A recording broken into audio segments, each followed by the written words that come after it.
Hey, Paul McGinnis here with some thoughts for your daily walk. How we have been slowly walking through the Gospel of Luke for a long time. We're nearing the end. Luke 23. I couldn't help but notice this comparison. Maybe because we've just come through the Christmas season. I don't know if I've really ever noticed this before, but listen to the similarity between this verse at the end of the book of Luke and a verse way back at the beginning of the book of Luke. So Luke 23, where we are today, verse 53, then he, and that's referring to Joseph of Arimathea, Joseph took the body down from the cross and wrapped it in a long sheet of linen cloth and laid it in a new tomb that had been carved out of the rock. And like I said, maybe just because we just came through the Christmas season, but so many of those words and ideas reminded me of Luke chapter 2, verse 7. She, speaking of Mary, gave birth to her firstborn son.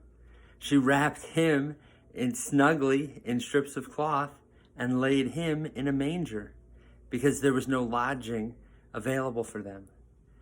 At the beginning of Luke's account and at the end of Luke's account, we have these parallel, almost identical sentences, right? She is taking him and wrapping him in cloth and laying him in a manger.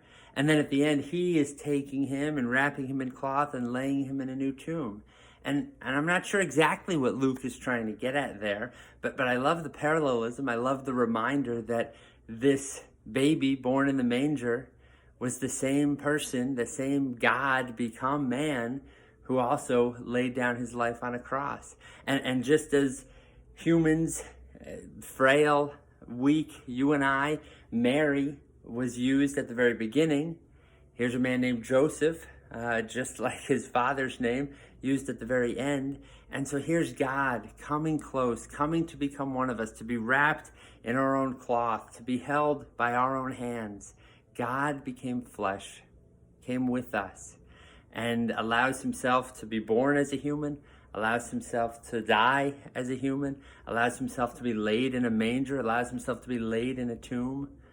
All that because of his love for us. God came near, God is with us. And so as we head out into this new year, just know that that baby in the manger, that man on the cross, that is God.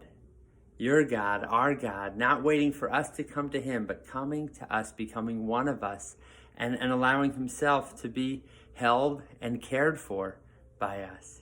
And so he goes with you today into whatever you face. And so as you move into this new year, know that God goes with you no matter what comes.